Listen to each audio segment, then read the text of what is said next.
Poems by Francis Thompson. Dedication to Wilfred and Alice Meynell. If the rose in meek duty may dedicate humbly to her grower the beauty wherewith she is comely, if the mine to the miner, the jewels that pined in it, earth to diviner, the springs he divined in it, to the grapes, the wine pitcher, their juice that was crushed in it, viol to its witcher, the music lay hushed in it. If the lips may pay gladness, in laughters she wakened, and the heart to its sadness, weeping unslakened. If the hid and sealed coffer, whose having not his is, to the loosers may proffer, their finding here this is. Their lives, if all livers, to the life of all living, to you, O dear givers, I give your own giving.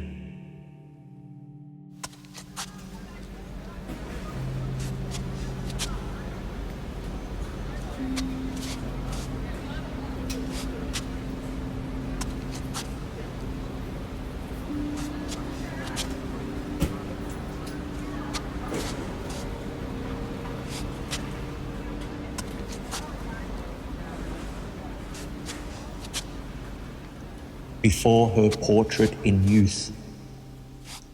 As lovers, banished from their lady's face and hopeless of her grace, fashion a ghostly sweetness in its place, fondly adore. Some stealth one cast attire she wore, a kerchief or a glove, and at the lover's beck into the glove there fleets the hand, or at impetuous command, up from the kerchief floats the virgin neck.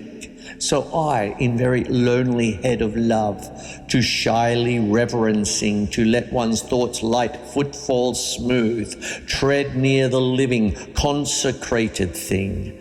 Treasure me thy cast youth, this outworn vesture, tenantless of thee, hath yet my knee, for that which show and semblance fair of the past her. Who once the beautiful discarded raiment bare, it cheateth me, as gale to gale drifts breath of blossoms death, so dropping down the years from hour to hour, this dead youth's scent is wafted me today. I sit and from the fragrance dream the flower. So then she looked, I say, and so her front sunk down, heavy beneath the poet's iron crown, on her mouth museful sweet, even as the twin lips meet.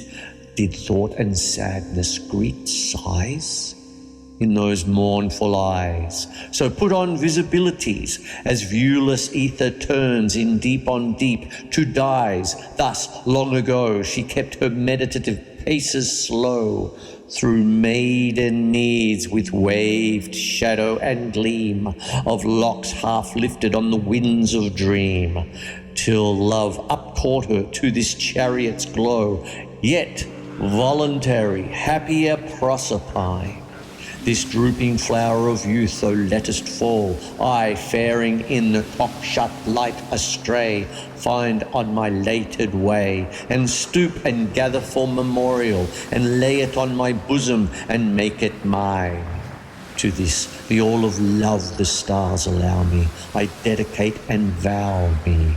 I reach back through the days, a trothed hand to the dead, the last trump shall not raise, the water wraith that cries from those eternal sorrows of thy pictured eyes, entwines and draws me down their soundless intricacies.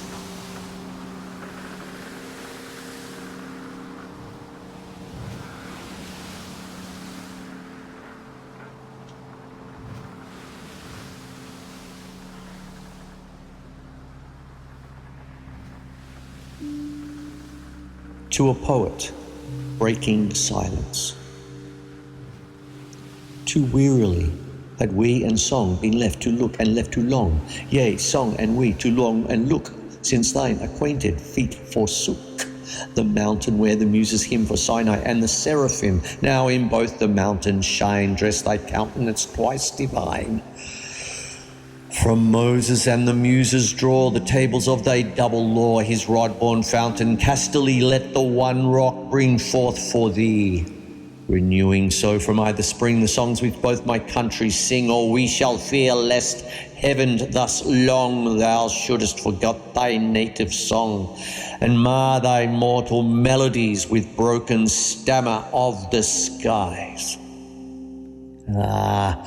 Let the sweet birds of the Lord with earth's water make a chord, teach how the crucifix may be carven from the laurel tree. Fruit of the Hesperides burnished, take on Eden trees, the muses' sacred grove be wet with the red dew of Olivet, and Sappho lay her burning brows in white Cecilia's lap of snows. Thy childhood must have felt the stings of two divine overshadowings. Its odorous heart had been a blossom that in darkness did unbosom those fireflies of God to invite, burning spirits which by night bear upon their laden wing, to such hearts impregnating. For flowers that night wings fertilize mock down the stars' unsteady eyes, and with a happy sleepless glance gaze the moon out of countenance. I think thy girlhood's watchers must have took thy folded songs on trust and felt them, as one feels the stir of still lightnings in the hair, when conscious hush expect a cloud to speak the golden secret loud, which tacit air is privy to, flasked in the grape the wine they knew. Ere thy poet mouth was able for its first young starry babble, keepest thou not yet that subtle grace? Yea, in this silent interspace God sets his poems in thy face. The loom which mortal verse affords out of the weak and mortal words, wove as though thy singing weed in to a room of thy far Eden. Vain are all disguises, heavenly incognita. Thy mien be wraith, though that wrong the great Uranian house of song, as the vintages of earth taste of the sun that riped their birth. We know that never condensed sun thy lamped clusters throbbed upon, what plumed feet the winepress trod. Thy wine is flavorous of God. Whatever singing robe thou wear has the paradisal air, and some gold feather it has kept shows what floor it lately swept.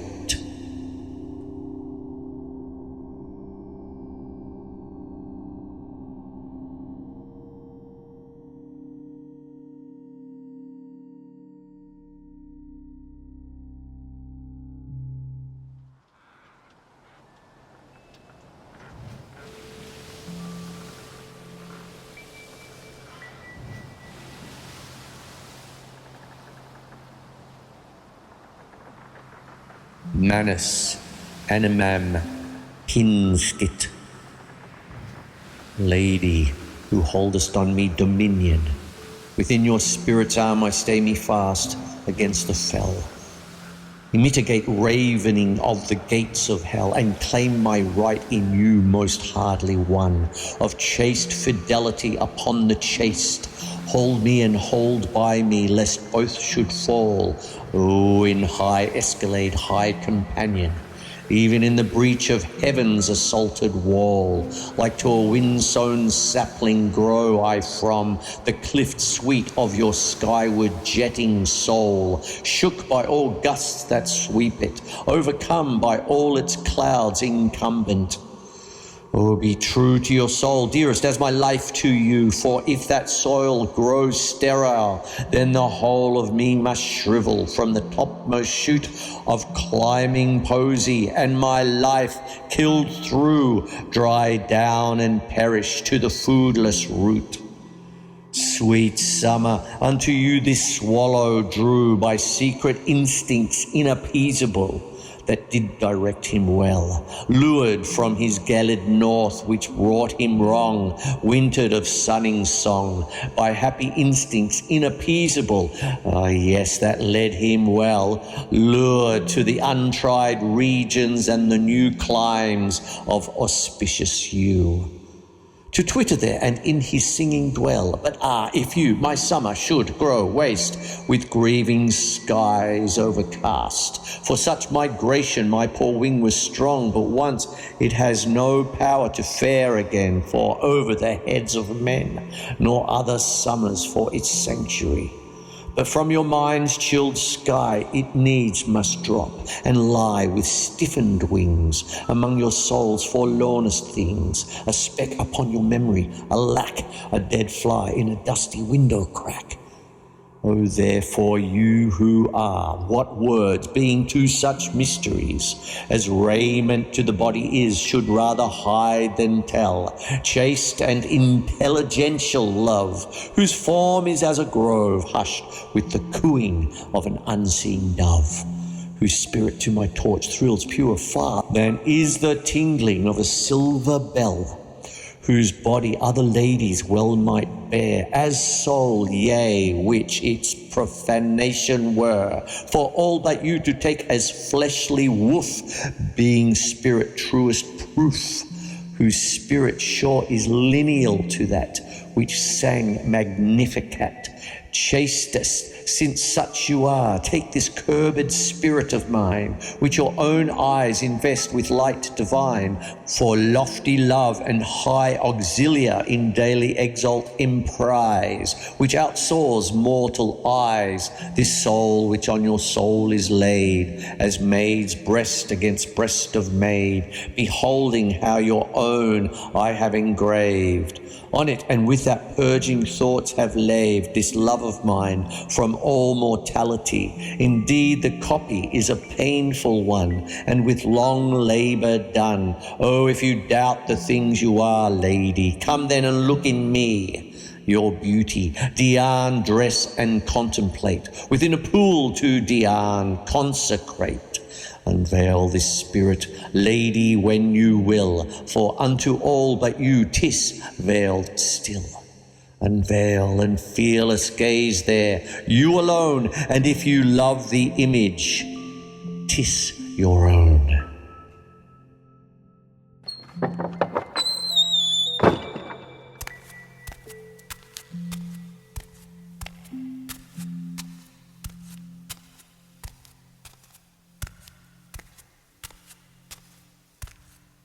A carrier song.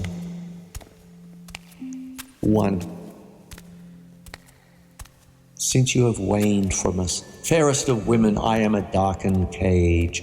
Song cannot hymn in. My songs have followed you like birds the summer. Bring them back to me. Swiftly, dear comer, seraphim, her to him, might leave their portals, and at my feet learn the harping of mortals. 2. Where wings to rustle use, but this poor tarrier, searching my spirit's eaves, find I for carrier. Bring them back to me, swiftly, sweet comer, swift, swift, and bring with you song's Indian summer. Seraphim, her to him, might leave their portals, and at my feet learn the harping of mortals. 3. Whereso your angel is, my angel goeth. I am left guardianless, paradise knoweth. I have no heaven left to weep my wrongs to. Heaven, when you went from us, went with my songs too. Seraphim, her to him, might leave their portals, and at my feet learn the harping of mortals.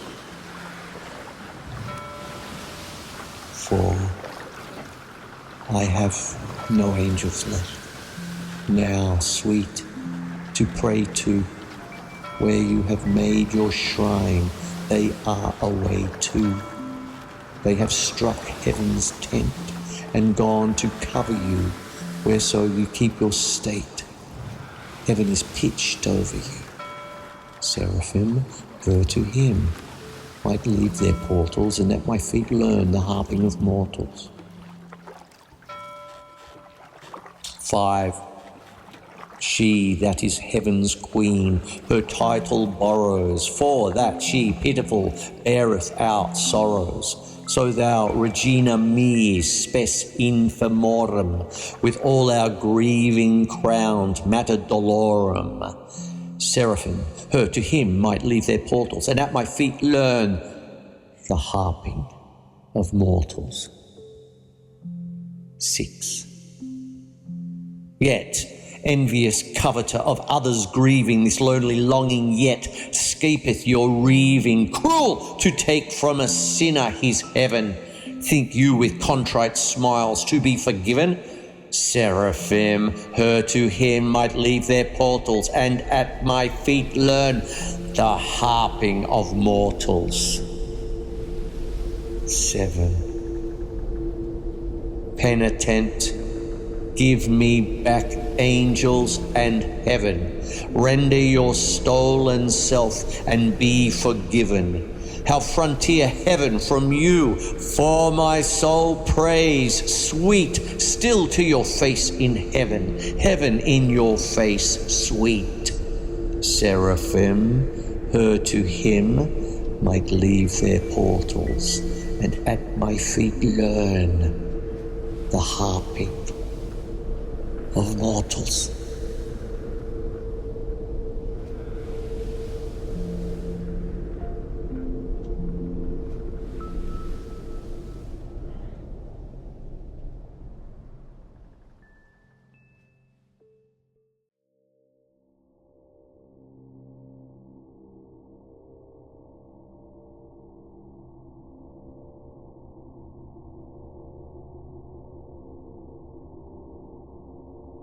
Scala, Jacobi, Potac, Embernia. Her soul from earth to heaven lies like the ladder of the vision, whereon go to and fro in ascension and demission, star-flecked feet of paradise.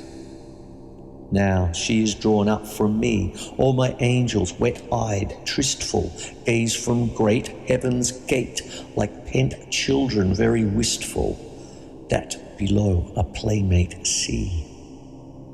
Dream, dispensing face of hers, ivory port, which loosed upon me wings I wist, whose amethyst trepidations have foregone me.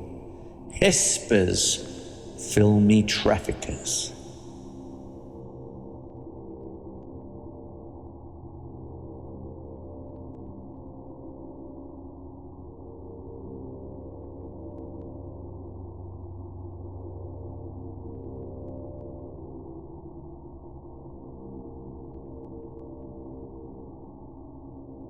Gilded gold.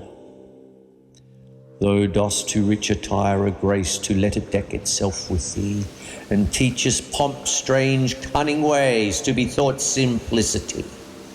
But lilies, stolen from grassy mould, no more curled, state unfold, translated to a vase of gold. In burning throne, though they keep still, serenities unthawed and chill. Therefore, albeit thou stately so, in stately estate thou used to go.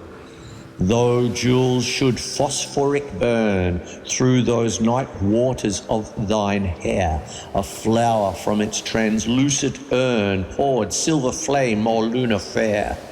These futile trappings but recall degenerate worshippers who fall in purfled kirtle and brocade to perel the white mother maid, for as her image stood arrayed in vests of its self-substance wrought, to measure of the sculptor's thought slurred by those added braveries, so for thy spirit did devise its maker seemingly garniture of its own essence parcel pure, from grave simplicity's address and reticent demureness, and love encinctured with reserve, which the woven vesture should subserve, for outward robes in their ostents should show the soul's habiliments. Therefore I say, thou'rt fair even so, but better fair I used to know. The violet would thy dusk hair deck with graces like thine own unsought. Ah, but such place would daze and wreck its simple, lowly, rustic thought. For so advanced dear to thee, it would unlearn humility. Yet do not with an altered look in these weak numbers read rebuke, which are but jealous lest too much God's masterpiece thou shouldest retouch. Whereas sweetness is complete, add not sweets unto the sweet, or as thou wilt for others, so in unfamiliar richness go. But keep for mine acquainted eyes the fashions of thy paradise. Epilogue to the poet's sitter, wherein he excuseth himself for the manner of the portrait. Alas, now wilt thou chide and say, I deem my figured descant hides the simple theme, or in another wise reproving say, I ill observe thine own high reticent way. Oh, pardon that I testify of thee what thou couldst never speak nor others be. Yet, for the book is not more innocent of what the gazer's eyes make so intent. She will but smile, perhaps, that I find my fair sufficing scope in such straight theme as her. Bird of the sun, the stars' wild honey bee, is your gold browsing done so thoroughly? Or sinks a singed wing to narrow nest in me? Thus she might say, for not this lowly vein out-deprecates her deprecating strain. Oh, you mistake, dear lady, quite, nor know either was strict as you, its loftiness as low. The heavens do not advance their majesty over their marge beyond their empery. The ensigns of the wind are not unfurled. His reign is hooped in by the pale of the world. 'Tis not the continent, but the contained, that pleasance makes or prison loose or chained. Too much alike or little captives me, for all oppression is captivity. What groweth to its height demands no higher, the limit limits not but the desire.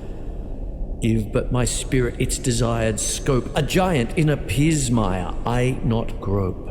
Deny it, and an ant with on my back, a firmament the skyey vault will crack. Our minds make their own termini, nor call the issuing circumscriptions great or small.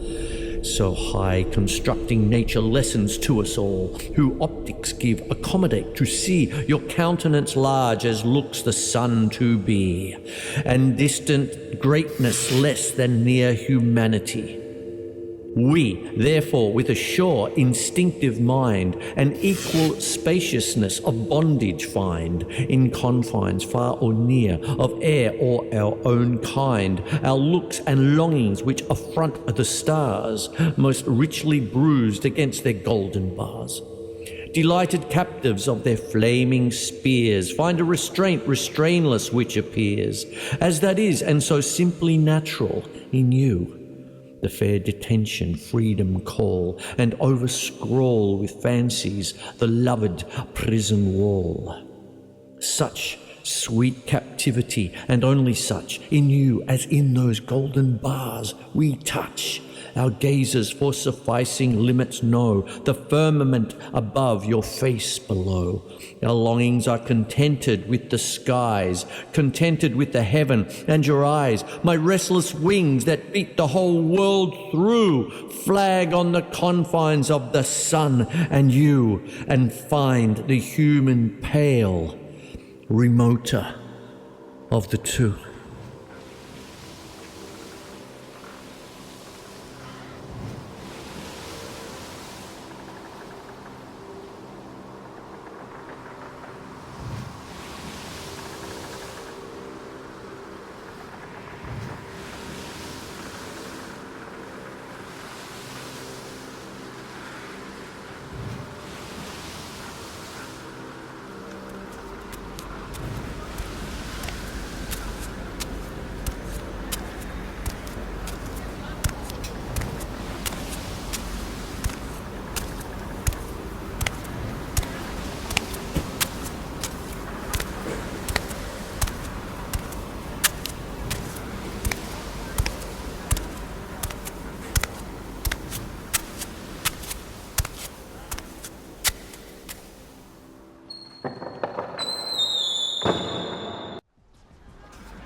her portrait.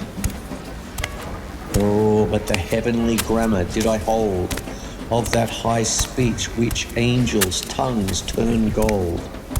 So should her deathless beauty take no wrong, praised in her own great kindred's fit and cognate tongue. Or if that language yet with us abode, which Adam in the garden talked with God, but our untempered speech descends, poor heirs, grimy and rough cast still from Babel's bricklayers. Curse on the brutish jargon we inherited, strong but to damn, not memorize a spirit. A cheek, a lip, a limb, a bosom, they move with light ease in speech of working day. And women we do use to pray even so. But here the gates we burst, and to the temple go, their praise where her dispraise. Who dare adulate the seraphim for their burning hair? How, if with them I dared, here should I dare it? How praise the woman who but know the spirit? How praise the colour of her eyes, uncaught, while they were coloured with her varying thought? How her mouth's shape who only used to know what tender shape her speech will fit it to?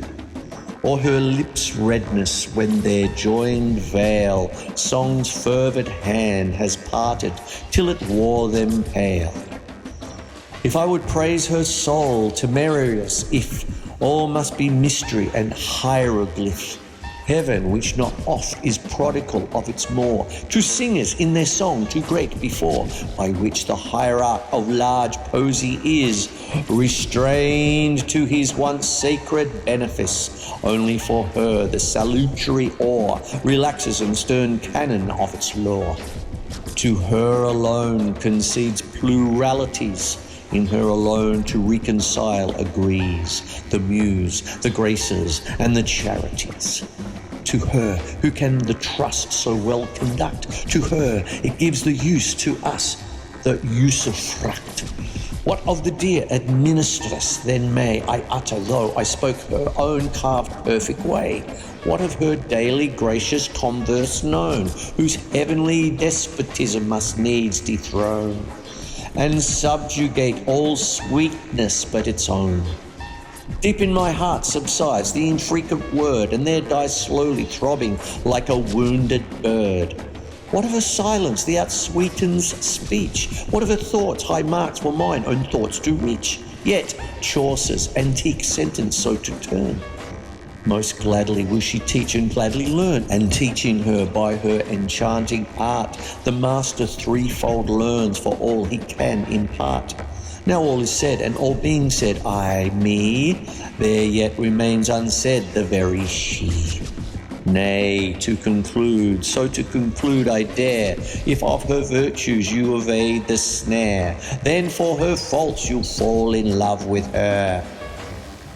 Alas, and I have spoken of her muse that died with her auroral dews. Learn the wise cherubim from harps of gold, seduce a trepidating music manifold. But the superior seraphim do know none other music but to flame and glow. So she first lighted on our frosty earth a sad musician of cherubic birth, playing to alien ears which did not prize the uncomprehended music of the skies, the exiled airs of her far paradise. But soon from her own harpings taking fire, in love and light her melodies expire.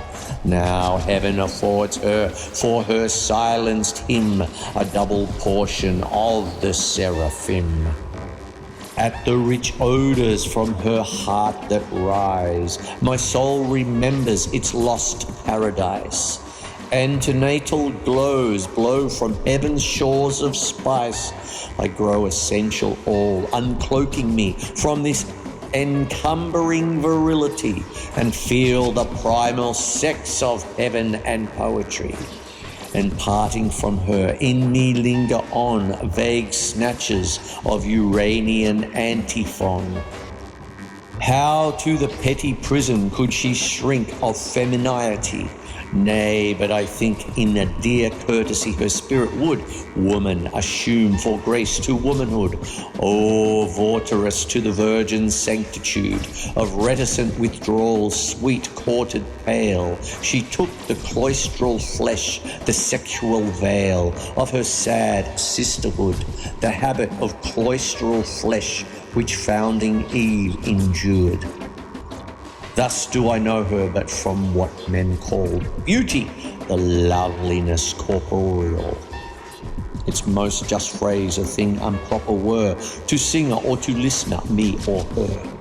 She wears that body but as one endures a robe half careless, for it is the use. Although her soul and it so fair agree, we sure may unattaint of heresy. Conceit it might the soul's begetter be, the immortal could we cease to contemplate, the mortal part suggests its every trait. God laid his fingers on the ivories of her pure members as on smooth keys, and there outbreathed her spirit's harmonies. I'll speak a little proudly, I disdain to count the beauty worth my wish or gaze, which the dull daily fool can covet or obtain. I do confess the fairness of the spoil, but from such rivalry it takes a soil. For her I'll proudlier speak, how could it be that I should praise the gilding on the psaltery? 'Tis not for her to hold the prize of prize, or praise, much praise, though proudest in its wise, to which even hopes of merely women rise. Such strife would to the vanquished laurels yield. Against her suffered to have lost a field. Herself must with herself be sole compere, unless the people of her distant sphere some gold migration send to melodize the year. But first our hearts must burn in larger guise, to reformate the uncharitable skies, and so the deathless plumage to acclimatize. Since this their sole congener in our clime, droops her sad, ruffled thoughts for half the shivering time. Yet I have felt what terrors may consort in women's cheeks, the grace's soft resort. My hand hath shook at gentle hand's access, and trembled at the waving of a tress. My blood known panic fear and fled dismayed, where ladies' eyes have set their ambuscade. Their rustle of a robe hath been to me the very rattle of love's musketry. Although my heart hath beat the loud advance, I have recalled before a challenging glance. Proved gay alarms where warlike ribbons dance, and from it all this knowledge have I got: the whole that others have is less than they have not, all which makes other women noted fair, unnoted would remain and overshone in her. How should I gauge what beauty is her dole, who cannot see her countenance for her soul, as birds see not the casement for the sky, and as 'tis checked they prove its presence by? I know not of her body till I find my flight debarred the heaven of her mind. Hers is the face whence all should copied be. Did God make replicas of such as she? Its presence felt by what it does abate, because the soul shines through tempered and mitigate. Where, as a figure labouring at night beside the body of the splendid light, dark times works hidden by its luminousness, and every line he labours to impress turns added beauty like the veins that run, a thought, a leaf which hangs against the sun. Their regent melancholy wide controls, their earth and heaven love play for aureoles. Their sweetness out of sadness breaks at fits, like bubbles on dark water, or as flits a sudden silver fin through its deep infinites. Their amorous thought has sucked pale fancy's breath, and tenderness sits looking towards the land of death. Their feeling stills her breathing with her hand, and dream from melancholy part rests the wand, and on this lady's heart looked you so deep. Poor poetry has rocked himself to sleep. Upon the heavy blossom of her lips hangs the bee musing, nigh her lids eclipse. Each half occulted star beneath that lies, and in the contemplation of those eyes, passionless, passion, wild tranquillities.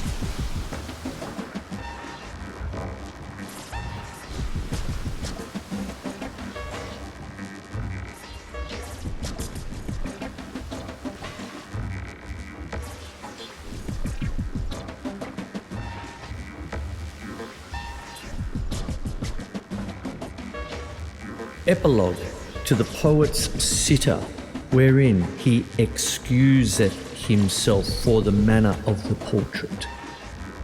Alas, now wilt thou chide and say, I deem my figured descant hides the simple theme, or in another wise reproving say, I ill observe thine own high reticent way. No pardon that I testify of thee, what thou couldst never speak nor others be. Yet, for the book is not more innocent of what the gazer's eyes make so intent. She will but smile, perhaps, that I find my fair sufficing scope in such straight theme as her. Bird of the sun, the stars' wild honey bee, is your gold browsing done so thoroughly? Or sinks a singed wing to narrow nest in me? Thus she might say, for not this lowly vein out-deprecates her deprecating strain.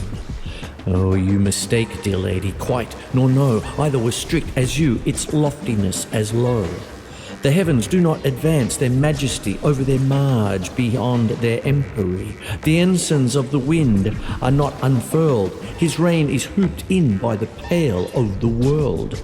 'Tis not the continent, but the contained, that pleasance makes or prison loose or chained. Too much alike or little captives me, for all oppression is captivity. What groweth to its height demands no higher, the limit limits not but the desire. Give but my spirit its desired scope, a giant in a pismire I not grope. Deny it, and an ant with on my back, a firmament the skyey vault will crack. Our minds make their own termini, nor call the issuing circumscriptions great or small. So high constructing nature lessons to us all, who optics give accommodate to see your countenance large as looks the sun to be, and distant greatness less than near humanity. We, therefore, with a sure instinctive mind, an equal spaciousness of bondage find, in confines far or near, of air or our own kind, our looks and longings which affront the stars, most richly bruised against their golden bars. Delighted captives of their flaming spears, find a restraint restrainless which appears, as that is, and so simply natural in you. The fair detention freedom call, and overscroll with fancies the loved prison wall. Such sweet captivity, and only such, in you as in those golden bars we touch. Our gazers for sufficing limits know the firmament above, your face below. Our longings are contented with the skies, contented with the heaven and your eyes. My restless wings that beat the whole world through flag on the confines of the sun and you, and find the human pale, remoter of the two.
The Hound of Heaven, 1890.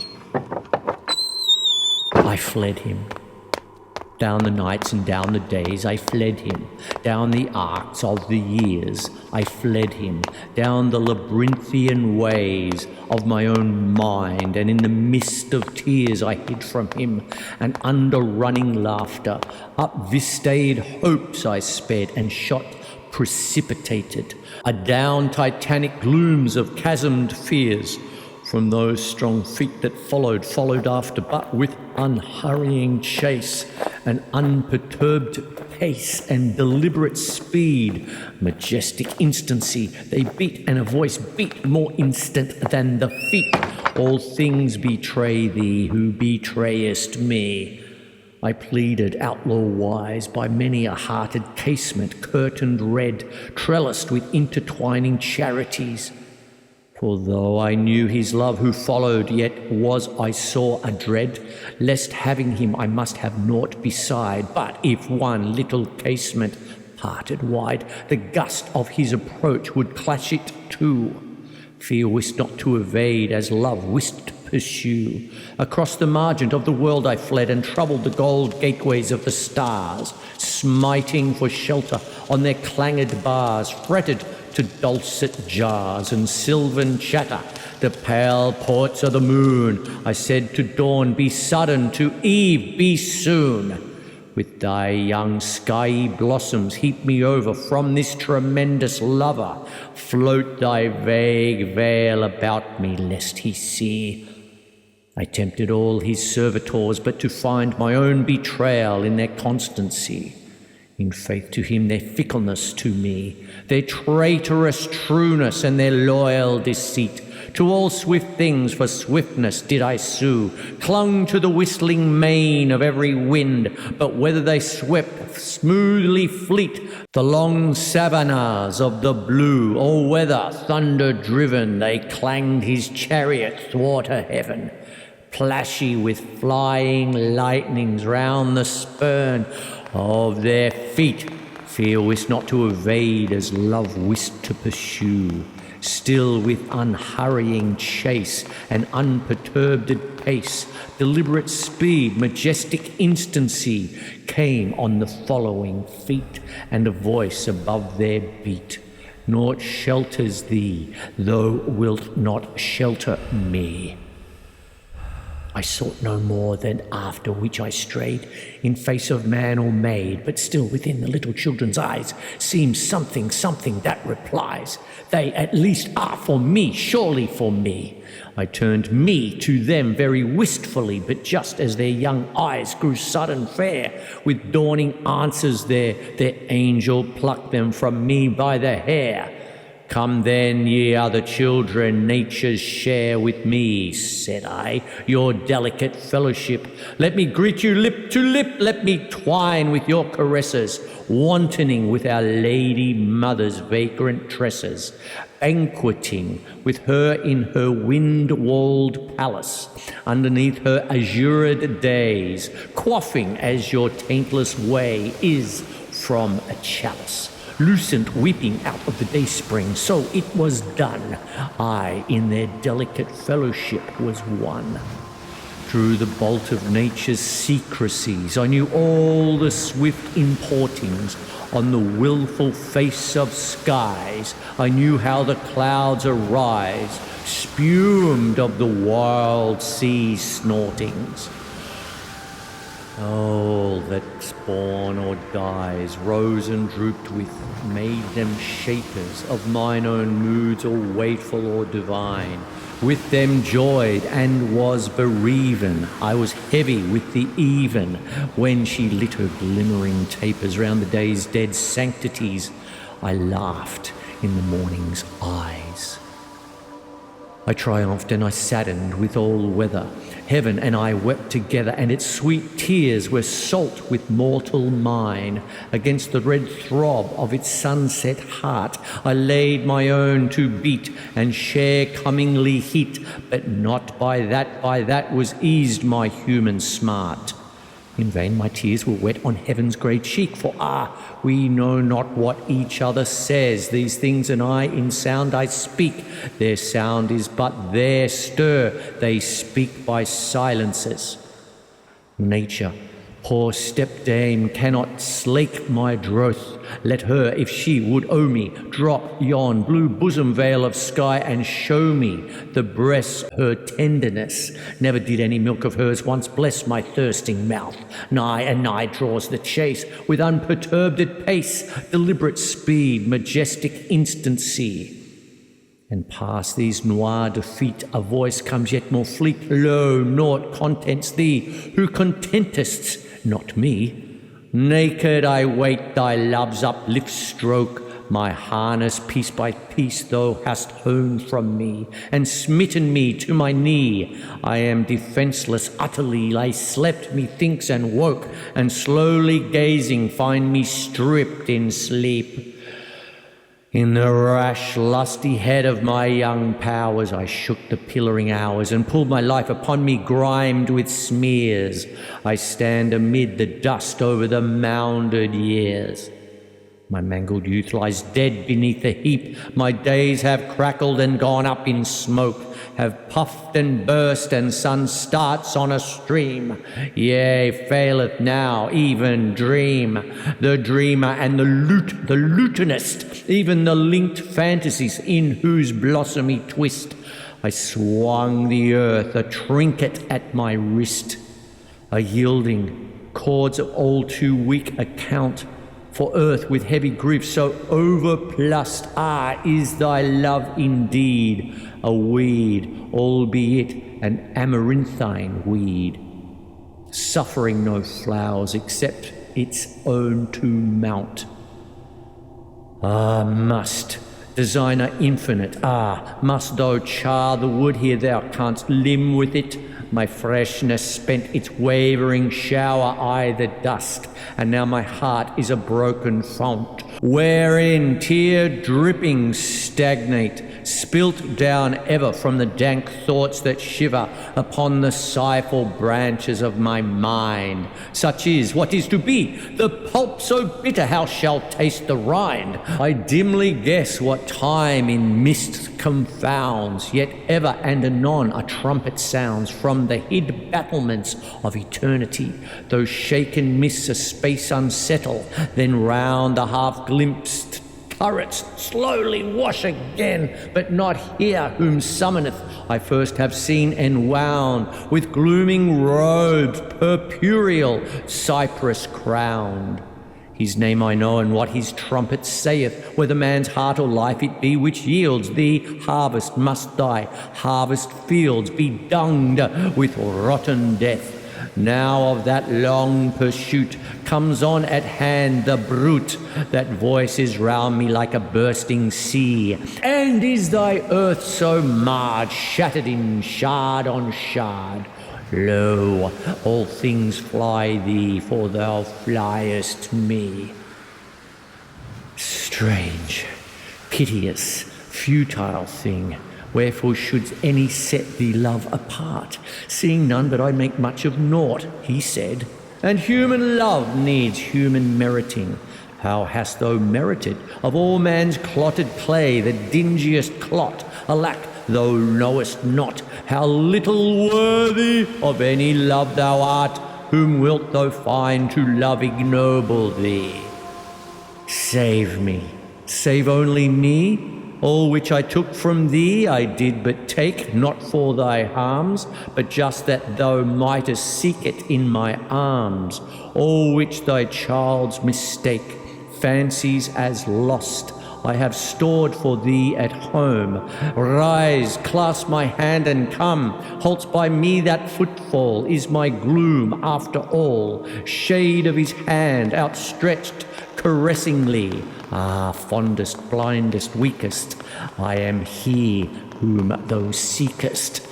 Thou dravest love from thee. Who dravest me?